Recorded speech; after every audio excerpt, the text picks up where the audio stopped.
नमस्कार। आज के इस वीडियो में हम अगला क्वेश्चन देखते हैं जो आपके एग्ज़ाम में पूछा जाता है और बहुत महत्वपूर्ण क्वेश्चन है। आप जानते हैं हमारा अभी पहला ही चैप्टर चल रहा है अर्थशास्त्र की जो परिभाषा होती है माइक्रो इकोनॉमिक्स में, व्यष्टि अर्थशास्त्र में, ठीक है। तो उसमें एक प्रश्न पूछा जाता है अक्सर, रॉबिन्स द्वारा दी गई अर्थशास्त्र की परिभाषा की विवेचना कीजिए।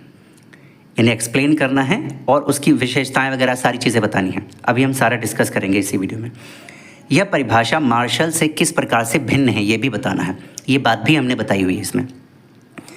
या फिर जो रॉबिन्स की परिभाषा है, आपने देखा होगा चुनाव की समस्या पर आधारित है। दुर्लभता संबंधी परिभाषा इनकी बोली जाती है, स्कार्सिटी डेफिनेशन ऑफ इकोनॉमिक्स इन्होंने ही दी थी, ठीक है। तो मूल समस्या चुनाव की समस्या है, व्याख्या कीजिए। तो यहाँ पर जो अगर ये पॉइंट पूछ रहा है ना, तो समझ लीजिए प्रोफेसर रॉबिन्स की ही परिभाषा पूछ रहा है, उनकी विशेषताएं और उनकी आलोचनाएं करना है। अर्थशास्त्र वह विज्ञान है जो लक्ष्यों तथा सीमित साधनों से जिनका वैकल्पिक प्रयोग होता है संबंधित मानव व्यवहार का अध्ययन करता है। ये जो परिभाषा है ये रॉबिन्स की ही परिभाषा है। ऐसे परिभाषा दे देगा और कहेगा इसके एक्सप्लेनेशन करो। अगला है अर्थशास्त्र की दुर्लभता संबंधी परिभाषा का विश्लेषणात्मक परीक्षण कीजिए। दुर्लभता संबंधी परिभाषा किसने दिया था? तो रॉबिन्स के ही। अर्थशास्त्र चुनाव करने का विज्ञान है, ऐसे भी प्रश्न पूछ सकता है, तभी नहीं आएगा। अर्थशास्त्र की रॉबिन्स एवं मार्शल की परिभाषा का विश्लेषण करते हुए बताइए कि अर्थशास्त्र की सर्वोत्तम परिभाषा कौन सी है, किसकी है, ये बताना है। अब हम शुरू करते हैं। देखिए, मार्शल और रॉबिन्स की परिभाषाओं का तुलनात्मक अध्ययन कीजिए, ये भी पूछ सकता है क्वेश्चन में। अब हम आंसर शुरू करते हैं। सबसे पहले आप ऐसे लिखेंगे कि रॉबिन्स की परिभाषा का जो सूत्रपात हुआ वो उनकी पुस्तक से हुआ जिसका नाम है an essay on the nature and significance of economic science. ये 1932 में आई थी। यहाँ से आप ऐसे लिखेंगे, उनकी जो परिभाषा हुई है, आई है, इस पुस्तक से निकल के आई है, क्योंकि सारा निचोड़ उन्होंने इसी में दिया है। उसके बाद इनकी परिभाषा लिखिएगा। एक दो परिभाषा आपको याद करनी पड़ेगी, जैसे रॉबिन्स की परिभाषा और प्रोफेसर मार्शल की परिभाषा और एडम स्मिथ की परिभाषा। ये तीन परिभाषाएं बहुत महत्वपूर्ण हैं पहले चैप्टर, पहले यूनिट के हिसाब से। तो रॉबिन्स ने क्या कहा है? अर्थशास्त्र वह विज्ञान है जो लक्ष्यों एवं सीमित एवं वैकल्पिक उपयोगों वाले साधनों के परस्पर संबंधों के रूप में मानव व्यवहार का अध्ययन करता है। अब देखिए, इनकी जो परिभाषा है इससे ही चार तत्व या फिर विशेषताएं निकल के अभी सामने आ जाएंगे। तो रॉबिन्स की परिभाषा के मुख्य चार तत्व हैं, ठीक है। चार बातें मेन निकल के आती हैं। पहला, आवश्यकताएं अनंत हैं। यहाँ पर मैंने एक्सप्लेन नहीं किया है, आप ऐसे ये बना करके उसके बाद एक्सप्लेन कर सकते हैं नीचे हेडिंग डाल करके, ठीक है। जैसे आपने पहले ये बना दिया, चार्ट टाइप का जो है फ्लो चार्ट बना दिया, फिर इस पॉइंट को नीचे आप लिखिएगा यहाँ पर, उसके बाद थोड़ा सा 4-5 लाइन में एक्सप्लेन करके एक्सप्लेन कर दीजिएगा, फिर इसको लिखिएगा, फिर इसको भी एक्सप्लेन कर दीजिएगा। ऐसे सबको एक्सप्लेन करना, 2-2, 3-3 लाइन। तो आपका, क्योंकि ये दीर्घ उत्तरी प्रश्न होते हैं तो इनको आपको बहुत सारी लाइन में लिखना होता है। तो जो रॉबिन्स की परिभाषा है इसमें चार तत्व हैं। पहला, आवश्यकताएं अनंत है। ये कहते हैं कि जो हमारी आवश्यकताएं हैं मनुष्य जाति की, वो अनंत होती हैं, बहुत सारी होती हैं। एक जन्म लेती है, मान लीजिए उसकी पूर्ति हो गई तो फिर दूसरी जन्म ले लेगी, ऐसे ये सिलसिला चलता रहता है, ठीक है। हमेशा चलता रहता है, एक के बाद दूसरी, दूसरे के बाद तीसरी, तीसरे के बाद चौथी, ऐसे चलता रहता है। तो आपको लिखना है। अगला है, आवश्यकताएं समान महत्व की नहीं हैं। लेकिन ये कह रहा है, उसके बाद दूसरा तत्व कह रहा है कि अच्छी बात यह है कि जो आवश्यकताएं हैं ये अलग अलग महत्व की होती हैं, ठीक है। जिनकी तीव्रता जो होती है ना, जिनको आप कह सकते हैं, आपको दवाई भी लेना ज़रूरी है, आपको खाना भी खाना ज़रूरी है, अनाज भी लेना ज़रूरी है, ठीक है, घर भी लेना ज़रूरी है। तो इसमें से घर लेने वाली जो चाहत है उसमें जो आप कह सकते हैं तीव्रता, वो थोड़ी सी कम होगी बजाय आपका जो कोई बच्चा या आप जब बीमार होंगे, क्योंकि आपको दिखाना तब ज़्यादा ज़रूरी होगा। प्लॉट वगैरह, घर वगैरह तो बाद में भी ले सकते हैं। तो यहाँ पर यही कह रहा है कि तीव्रता, किसकी तीव्रता है। तो जो आवश्यकताएं हैं वो समान महत्व की नहीं होती हैं। आपको एक उदाहरण देते हैं। जैसे आप खाना खा रहे हैं और हुआ क्या है, आपके मुंह में मिर्ची लग गई है, मतलब बहुत ही ज़ोर से आपका मुंह जल रहा है। तो उस केस में आप अगला खाना नहीं खाएंगे, सबसे पहले आप पानी पिएंगे। तो यहाँ पर आपको किसकी तीव्रता ज़्यादा हो गई, किस आवश्यकता की तीव्रता सबसे ज़्यादा हो गई, पानी की, ना कि खाना की। तो पहले पानी पिएंगे, जब वो धीरे धीरे शांत हो जाएगा, जलन जो हो रही है जब वो शांत हो जाएगा तब आगे खाना खाएंगे, भले ही आपकी भूख लगी हो। तो यहाँ पर तीव्रता की बात कही गई है कि आवश्यकताएं जो हैं वो समान महत्व की नहीं है। अगला है संसाधन सीमित हैं, और ये भी ये कहते हैं कि जो संसाधन हैं वो बहुत सीमित हैं, मतलब जो आवश्यकताएं हैं वो बहुत ज़्यादा हैं, अनंत हैं, एक ख़त्म होती हैं तो दूसरी पैदा हो जाती है, लेकिन जो संसाधन है वो हमारे पास सीमित हैं, इन्हीं संसाधनों में से इनकी पूर्ति करनी है, ठीक है। और जो संसाधन हैं उनके वैकल्पिक उपयोग हैं। वैकल्पिक उपयोग का मतलब क्या हुआ, आपके पास एक गिलास अगर दूध है तो उस दूध को पी जाइए, या इससे पनीर बना लीजिए, या फिर इससे चाय बना लीजिए। वैकल्पिक उपयोग हैं, मतलब ऑल्टरनेटिव यूजेस हैं, चाहे ये कर लीजिए चाहे ये कर लीजिए, कोई भी यूज़ आप कर सकते हैं। तो ये रॉबिन्स की परिभाषा के मुख्य 4 तत्व हमने बता दिए हैं। और ये एक यहाँ पर एक नोट लिखा हुआ है जिसमें लिखा है W, हाँ, ग्रेटर देन M। W का मतलब वांट्स हो गया, ग्रेटर देन M ये मीन्स। तो ये कहते हैं कि जो वांट्स हैं वो मीन्स से ज़्यादा हैं, जो अभी हमने आपको ऊपर बताया था, यानी जो आवश्यकताएं हैं वो बहुत ज़्यादा हैं, और सीमित क्या है, संसाधन सीमित है। बस इसी की वजह से चुनाव की समस्या जन्म लेती है, और यही आर्थिक समस्याएं पैदा करती है, ठीक है। अगर हमारे पास वांट्स इक्वल टू मीन्स होते हैं, यानी आवश्यकताएं जितनी थी उतने ही संसाधन होते, तो चुनाव की समस्या ही नहीं होती, आर्थिक समस्याएं उत्पन्न ही नहीं होती। इसलिए आर्थिक समस्याएं उत्पन्न होती हैं, ये रॉबिन्स का कहना है। इसलिए आर्थिक समस्याएं उत्पन्न होती हैं क्योंकि W यानी वांट्स ज़्यादा हैं और मीन्स कम हैं, ठीक है। यहाँ तक आपको बात समझ में आई होगी। अब विशेषताएं देखिए, विशेषताओं को मैंने एक्सप्लेन नहीं किया है पिछली वीडियो की तरह, क्योंकि पॉइंट वाइज हैं, इसको याद कर लीजिए तो आपका काम चल जाएगा, क्योंकि बहुत ज़्यादा एक्सप्लेन करते हैं तो आपको समझ में नहीं आएगा। सबसे पहला, अर्थशास्त्र का व्यापक क्षेत्र। जो अर्थशास्त्र का क्षेत्र है इनकी वजह से व्यापक हो गया है। पहले प्रोफेसर मार्शल ने क्या कहा था कि भैया जो हम अर्थशास्त्र का अध्ययन करेंगे वो सामाजिक विज्ञान के अंतर्गत होगा, सामाजिक विज्ञान। लेकिन इन्होंने क्या कहा कि हम सामाजिक विज्ञान के अंतर्गत अध्ययन नहीं करेंगे, हम मानव विज्ञान मानेंगे। अब आप कहेंगे इन दोनों में अंतर क्या है। देखिए, अगर आप सामाजिक विज्ञान मान लेते हैं तो सामाजिक विज्ञान में जो एकांतवासी है, या फिर जो जंगलों में लोग टाइप के रहते हैं, साधु संत टाइप के लोग रहते हैं, फिर उसका अध्ययन इसमें नहीं आप कर पाएंगे। लेकिन जब आप मानव विज्ञान मानते हैं तो मानव कहीं पर भी होंगे, वहाँ पर अर्थशास्त्र लागू हो जाएगा। इसीलिए अर्थशास्त्र का क्षेत्र व्यापक हो गया है। दूसरा है, अर्थशास्त्र मानव व्यवहार का अध्ययन करता है। तो ये कहते हैं कि जो अर्थशास्त्र है वो मानव व्यवहार का अध्ययन करता है, मनुष्य जो भी क्रियाकलाप करता है उन सब का अध्ययन इसमें किया जाएगा, ठीक है। क्योंकि ये कह भी चुके हैं कि चुनाव की समस्या का अध्ययन किया जाता है। चुनाव करते समय इस बात का ध्यान रखते हैं कि हमें सीमित साधनों से अधिकतम संतुष्टि प्राप्त हो सके, हम ये लेकर चलते हैं इस बात को। ये परिभाषा की इनकी विशेषता है। अगला है, रॉबिन्स की परिभाषा भौतिक कल्याण से मुक्त है। हालांकि भौतिक कल्याण से मुक्त नहीं है, उसके बाद अब देखेंगे, लेकिन इनके कहने का मतलब है जो पिछले वाले जितने भी अर्थशास्त्री थे उनका कहना था कि जो बस भौतिक कल्याण प्राप्त करो अपने पैसों से जितना हो सकता है। लेकिन इनके कहने का मतलब है केवल भौतिक कल्याण ही थोड़ी प्राप्त करना उद्देश्य है। बहुत से ऐसी भी चीज़ें होती हैं जिनमें भौतिक कल्याण नहीं होता है। जैसे कोई टीचिंग करता है, वो तो अभौतिक हुआ। सेवाएं जो होती हैं ना, शिक्षक कोई होता है, कोई सर्विस देता है मेडिकल वाली, और भी बहुत सारे हो गई ना। तो ये सब क्या हो गया, रॉबिन्स की परिभाषा में इन्होंने कहा कि केवल भौतिक कल्याण पर ही नहीं फोकस करना है, अभौतिक चीज़ें भी होती हैं, उनका भी अध्ययन इसमें किया जाता है अर्थशास्त्र में। अगला है, अर्थशास्त्र एक वास्तविक विज्ञान है। इन्होंने कहा कि भैया जो अर्थशास्त्र है वो वास्तविक विज्ञान ही है, नॉर्मेटिव साइंस यानी आदर्श विज्ञान नहीं है। हालांकि इसकी आलोचना भी बाद में होती है, लेकिन ये मानते हैं कि जो अर्थशास्त्र है वो केवल नियम और सिद्धांत बनाएगा, उसकी व्याख्या करेगा। बाकी क्या करना है, क्या छोड़ना है, किसका अध्ययन नहीं करना है, ये बताने की ज़रूरत नहीं है अर्थशास्त्र को, ठीक। अब हम आगे देखते हैं आलोचनाएं, क्रिटिसिज्म। क्या क्रिटिसाइज, किन आधारों पर इनको क्रिटिसाइज किया जाता है। सबसे पहले, चुनाव की समस्या की वजह से अर्थशास्त्र के क्षेत्र का बहुत अधिक व्यापक कर देना।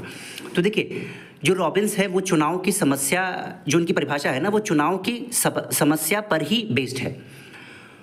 तो आलोचकों का कहना है कि ये जो वजह है ये बहुत ही ठीक प्रतीत नहीं होती है, क्योंकि इसमें फिर जो गैर आर्थिक क्रियाएं होती हैं उनको भी सम्मिलित करना होगा, और अर्थशास्त्र में हम केवल आर्थिक समस्याओं का ही अध्ययन करेंगे। अब आप सोचेंगे ये कैसे हुआ, समझिए।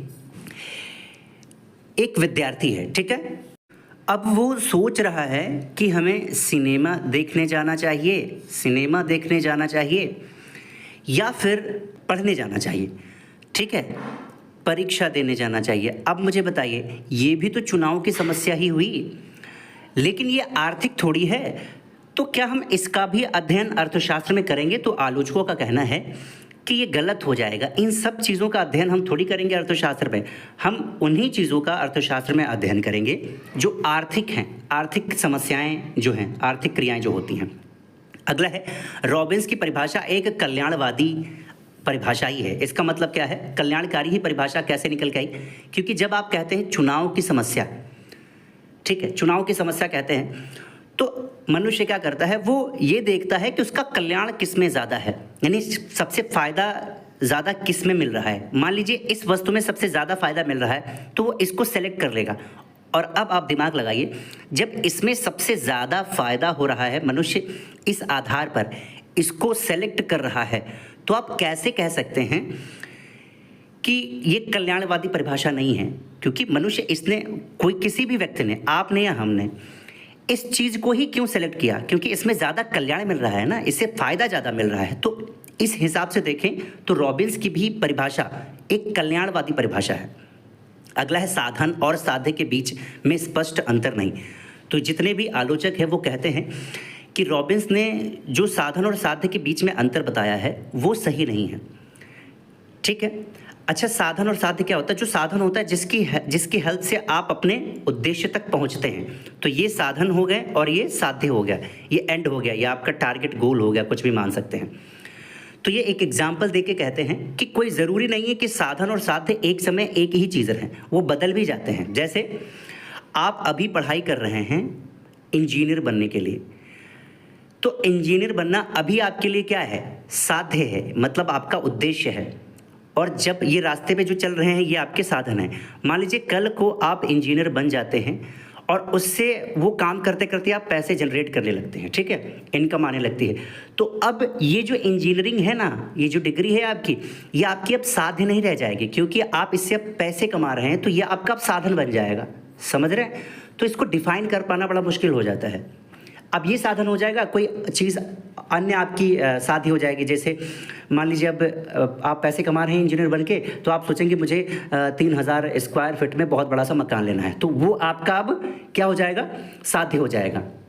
अब मान लीजिए आपने 3000 स्क्वायर फीट का वो मकान बनवा लिया खूब बढ़िया सा, और उसको भी आपने उठा दिया किराए पर, वहाँ से पैसे आने लगे, तो वो आपका अब साधन बन गया, साध्य की जगह, ठीक है। तो ये चीज़ स्पष्ट नहीं है, ये अर्थशास्त्र जो आलोचक हैं उनका कहना है। अर्थशास्त्र को केवल वास्तविक विज्ञान मानना सही नहीं है। तो इनके कहने का मतलब है, जितने भी आलोचक हैं वो कहते हैं कि केवल वास्तविक विज्ञान जब हम मान लेते हैं तो अर्थशास्त्र जो है वो आर्थिक नियम बनाने या आर्थिक सिद्धांत बनाने की एक मशीन बन जाती है। और जब आप चुनाव की समस्या को ही एक्सप्लेन कर रहे हैं तो आप वास्तविक विज्ञान कैसे मान सकते हैं? क्योंकि चुनाव की समस्या में कोई भी चीज़ आप तब सेलेक्ट करते हैं, ठीक है, मान लीजिए पैसे आप खर्च कर रहे हैं तो उस चीज़ पर खर्च करेंगे जिससे आपको सबसे ज़्यादा फ़ायदा मिल रहा है। तो जिससे आपको सबसे ज़्यादा फ़ायदा मिल रहा है तो कल्याण वाली बात आ जाती है, यानी जिसमें आपको सबसे ज़्यादा लाभ हो रहा है। तो जब कल्याण वाली बात आ गई है तो केवल वास्तविक विज्ञान मानना गलत हो गया है। अगला है, मनुष्य को अत्यधिक विवेकशील मानना गलत। विवेकशील का मतलब होता है सही और गलत का निर्णय कर पाना, यानी सबसे ज़्यादा फ़ायदा आपको किस में मिल रहा है? 5 रुपये में आप क्या खाएंगे? एक पार्ले जी खाएंगे या फिर कोई ऐसी चीज़ खाएंगे जो बिल्कुल पिद्दी सी है, छोटी सी है, तो जिसमें आपका सबसे ज़्यादा कल्याण होगा, परिस्थिति के हिसाब से आपको बता रहे हैं, तो वो चीज़ आप खा लेंगे क्योंकि उससे ज़्यादा आपको पेट भरेगा। तो ये चीज़ है। ये कहते हैं कि हम मनुष्य को हर समय विवेकशील नहीं मान सकते हैं। कई बार मनुष्य केवल आंतरिक कारणों से ही प्रभावित नहीं होता, बाह्य कारकों से भी प्रभावित होता है। मान लीजिए आपको करेले की सब्ज़ी नहीं पसंद है, बिल्कुल नहीं पसंद है, ठीक, घर पे बैठ के खाते हैं और मम्मी पापा आपके कहते हैं कि थोड़ा खा लो भाई, तो आपको उनकी बात माननी पड़ रही है। भले वो आपको अच्छा नहीं लग रहा है, उससे आपको कल्याण बहुत कम मिल रहा है, फिर भी आप वो चीज़ खा लेंगे क्योंकि बड़ों ने कहा है। ऐसा कई बार ऐसा होता है। अगला है अर्थशास्त्र के नियम प्राकृतिक नियमों के समान नहीं हैं। तो ये कहते हैं कि भैया जो प्राकृतिक नियम हैं उनको अर्थशास्त्र के नियमों के समान मत करो, क्योंकि वो मानव व्यवहार का अध्ययन करते हैं। और प्राकृतिक विज्ञान प्रकृति का जो कि जड़ होता है, उसमें कोई चेतना नहीं होती, लेकिन जो मानव व्यवहार का हम अध्ययन करते हैं उसमें चेतना भी होती है। इसलिए वो अपने दिमाग से, अपने स्थितियों से, अपने निर्णय से हर चीज़ को प्रभावित करता रहता है। तो इसकी तुलना आप प्राकृतिक विज्ञान से ना करें, अर्थशास्त्र की तुलना, है ना। अगला है आर्थिक समस्या का जन्म केवल दुर्लभता से नहीं होता है। तो क्योंकि आप जानते हैं रॉबिन्स ने कहा था कि जो आर्थिक समस्याएं जन्म लेती हैं वो हमारी वांट्स सबसे ज़्यादा हैं और मीन्स कम हैं, ठीक है। लेकिन इनके कहने का मतलब है, जो आलोचक है उनके कहने का मतलब है हर बार ऐसा नहीं होता है। आप 1929 की मंदी याद करिए, ठीक है, 1929-30 की मंदी याद करिए। तो उस समय आर्थिक समस्या ने जन्म ले लिया था, तो दुर्लभता से नहीं लिया था, कमी किसी की नहीं हो गई थी, बल्कि यहाँ पर हर चीज़ ज़्यादा हो गई थी। जितनी भी वस्तुएं थी वो बहुत ज़्यादा हो गई थी, इस वजह से समस्याएं उत्पन्न हो गई थी, ठीक है। तो हर बार आप ये नहीं कह सकते हैं कि आर्थिक समस्याओं का जो जन्म हो रहा है वो केवल कमी के कारण हो रहा है। कभी कभी अधिकता के कारण भी आर्थिक समस्याओं का जन्म होता है। उद्देश्यों में तटस्थता, तो ये उद्देश्यों के बीच तटस्थ हैं। रॉबिन्स के विचार में अर्थशास्त्री का कर्तव्य खोज करना और व्याख्या करना है। मतलब जो अर्थशास्त्र के नियम बनाते हैं उसकी खोज करो, व्याख्या करो, बस। इसका समर्थन करना या निंदा करना नहीं है, ये ऐसा मानते हैं। अर्थात अर्थशास्त्र उद्देश्यों के बीच में तटस्थ है, न्यूट्रल है। यानी ये कहते हैं कि अर्थशास्त्री को इससे कोई लेना देना नहीं है कि कोई भी स्थिति, कोई भी निर्णय सही है या गलत है या क्या होना चाहिए। जबकि ये रॉबिन्स का मानना गलत है, अनुचित है, आप ये कह सकते हैं, क्योंकि अर्थशास्त्र मानव व्यवहार का अध्ययन करता है, वो प्राकृतिक विज्ञान नहीं है। तो इस वजह से आपका ये भी दायित्व बनता है कि आप सही और गलत चीज़ें भी बताएं। अब हम देखते हैं मार्शल तथा रॉबिन्स की परिभाषाओं की तुलना। सबसे पहले समानताएं देख लीजिए। इन दोनों अर्थशास्त्रियों की परिभाषाओं में समानताएं क्या हैं वो देख लीजिए। मार्शल ने परिभाषा में धन शब्द का प्रयोग किया है और रॉबिन्स ने सीमित संसाधन का। तो आप देखेंगे ये दोनों एक हिसाब से पूरक हैं, क्योंकि धन भी सीमित होता है, सीमित संसाधन तो सीमित है ही हैं।